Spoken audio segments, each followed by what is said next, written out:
When I was drunk, I fell out of a first-story window onto a barbecue.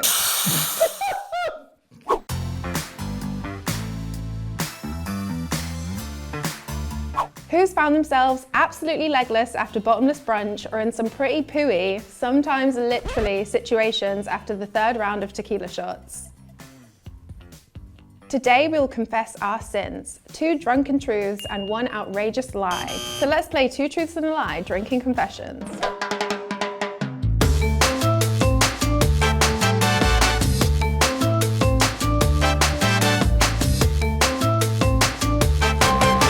So my first statement is, when I was drunk, I got kicked out of an all-you-can-eat buffet for throwing a tray of lasagna at the manager. When I was drunk, I hijacked a tent at a festival and made a room full of strangers play the interactive Mean Girls game with me. When I was drunk, I fell out of a first-story window onto a barbecue.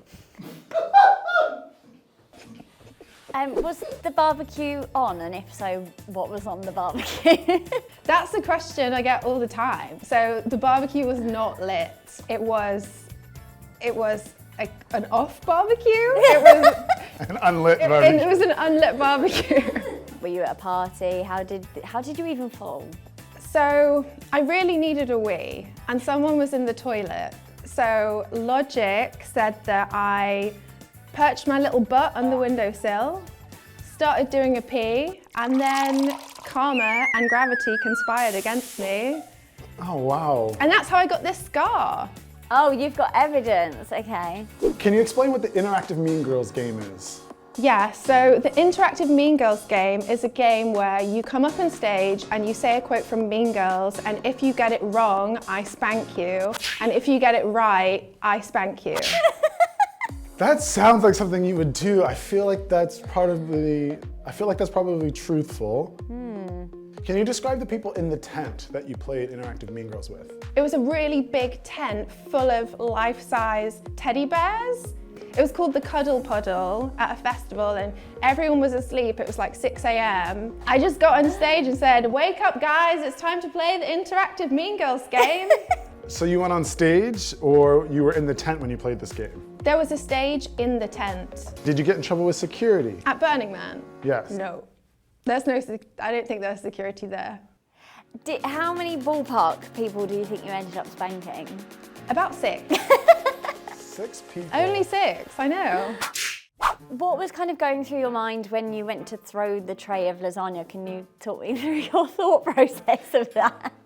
She came over to our table. It was after a bottomless brunch because I was being an absolute nightmare. I was being raucous, going up and grabbing a rotisserie chicken and like tearing it apart like a caveman. That also sounds like you. You know those like little cocktail sausages? Yeah. Well, you don't know them anymore because I ate them all. So she came over to the table and politely asked me to leave, and I kicked up a fuss, said, "No way, Wendy," and just went over, grabbed the tray of lasagna and just threw it at her. Poor Wendy. Are you allowed back to this place, or have you been permanently barred? Yeah, what's this place called? I don't ever want to go back. It was a random all-you-can-eat buffet in Leicester. The lasagna one sounds legitimate. The barbecue one also sounds legitimate. I mean, this is tough. I'm inclined to think the barbecue one is true because she's got the receipts via the scar. Okay, so I think the lasagna throwing story is legit. I feel bad for Wendy, and it just feels very specific. So I think that's a truth. And I think the falling on a barbecue is also a truth. So I'm gonna guess that the lie is the Burning Man story. I think the Burning Man story is so specific you couldn't have possibly made that up. I also think you did fall on the barbecue because you have the scar to prove it. For me, I think the lie is the lasagna one. And the reason I'm saying that is because you work in food, you know the value of food. I just don't think you'd be that reckless with a lasagna. Is that even vegan? I'm not sure.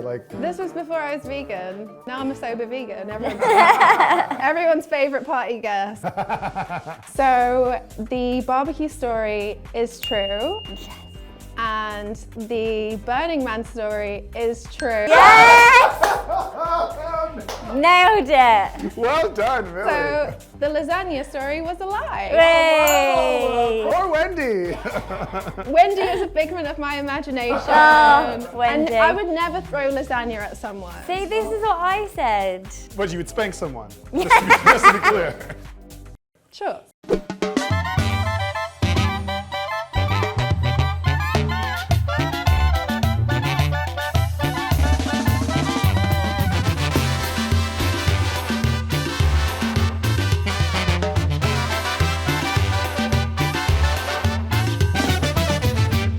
Thanks to drinking, I sat in the middle of oncoming traffic during my birthday celebrations. Thanks to drinking, I tried to scale Buckingham Palace. Thanks to drinking, I made out with my ex-boyfriend in front of his date. Why did you make out with your ex-boyfriend in front of his boyfriend, and why did he let you? Well, I was drunk. Does anything make sense when you're drunk?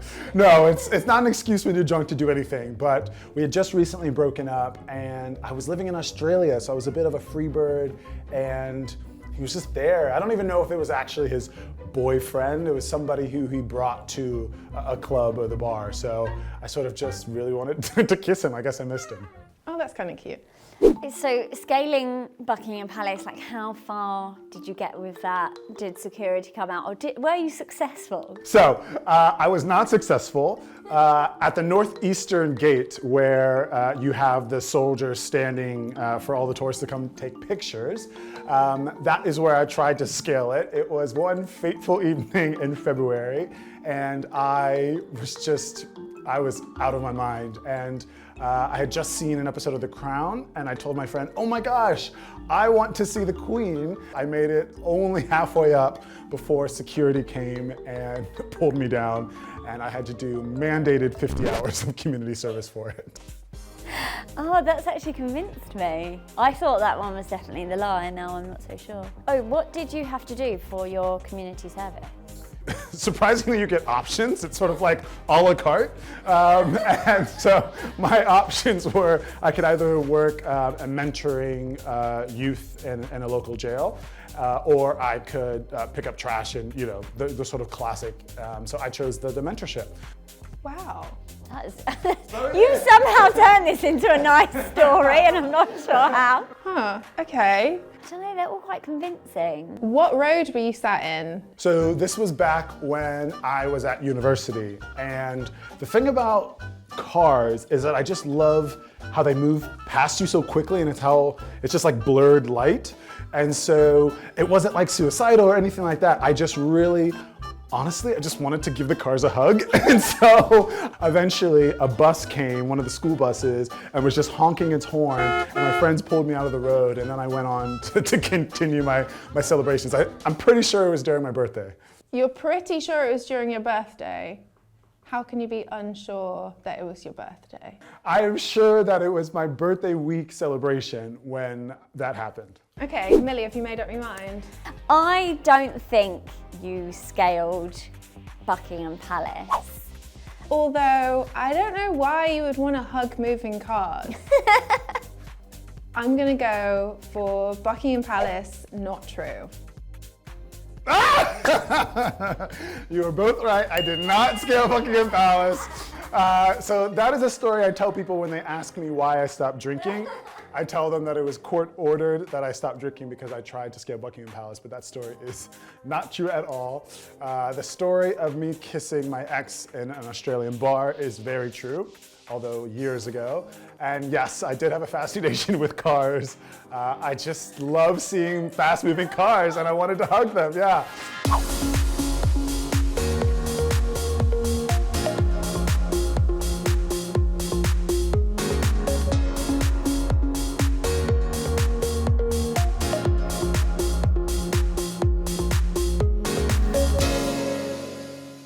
Okay, Millie, it's your turn and you're currently winning. Oh yeah, 2 points. 2-1. So thanks to drinking, I actually own 3 of the same shoe. I once projectile vomited over a Tinder date. Oh my God. I was carried out of a club in a headlock by the bouncer. Why do you own 3 of the same shoe?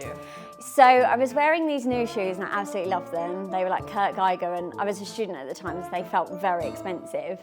And I was so drunk I took them off and someone had to put me in a taxi and they actually accidentally left one of the shoes on the floor and I really cried about it. But I loved these shoes so much that the first thing I did when I woke up was order them again. So when they came, I had 3 of the same shoe and I thought, well, you know, the chances of me losing another one are quite high, so I'm going to keep all 3. That's smart, you're like a drunk Cinderella. Do you have 2 lefts and a right, or have you got 2 I think rights and a left? I've got 2 rights and a left, actually. Can you unpack the projectile vomiting on a Tinder date story, please? Yeah, so I was on a Tinder date and we were at this bar that had like tables that were really close proximity, like almost too uncomfortable. I think I was on about Sambuca 5 and I hiccuped, and as I hiccuped, it just projectile vomited Sambuca all over him. What kind of restaurant were you at for this dinner? It looked a bit like a sex shop, and then we went in and it was like an underground, like speakeasy bar. Is this a first date, a second date? It was a first date, so yeah, this is like first impressions. I mean, he was quite drunk as well, but still unacceptable to projectile vomit. So what did you do after you threw up on him? I literally just legged it out the bar, got in an Uber home and just left, never ever spoke to him again. So there was no second date? No, absolutely not. I mean, sometimes you can recover from things like this. So it was Oceana in Brighton, where I spent a lot of my time as a student.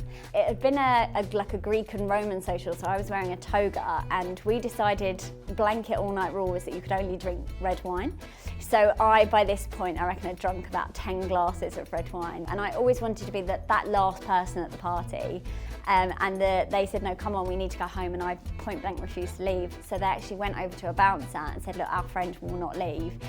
So he actually picked me up first of all in a fireman's carry because I was screaming that I wasn't going to leave. And then at one point he put me down and I like ducked under him and ran back into the club. So then he came after me and escorted me out in a headlock while I was wearing a toga. Were you... Oh, that's a tough one. You're a good liar, Millie. I just unlocked lying potential that I didn't know I had. I just think the headlock story is so specific. And I think the Tinder vomiting story is so vulnerable that why would you share that if it wasn't truthful? Yeah, I think the lie is the shoes. I think the shoe story is true, because that is totally something that I also would do. I think you did projectile vomit on your Tinder date. Just, you know, that could easily happen. So I'm gonna go with the toga headlock security story as the lie. So I have projectile vomited many a time, but never on a Tinder date. So that one was actually false. I don't know what it says about you, Millie, that you've gotten most of our lies correct and you lie the best. Like, is this a good thing or a bad thing? I'm not really sure. Does that make me the winner? Yeah, you win. Yay. You got 2 points. Celebrate. So well done, Millie. You're the best liar. Good for you. Cheers. Cheers. Cheers. If you're sober curious and interested in finding out how being sober intercepts with anti-racism, check out these guys' handles here. Thanks for watching. Bye.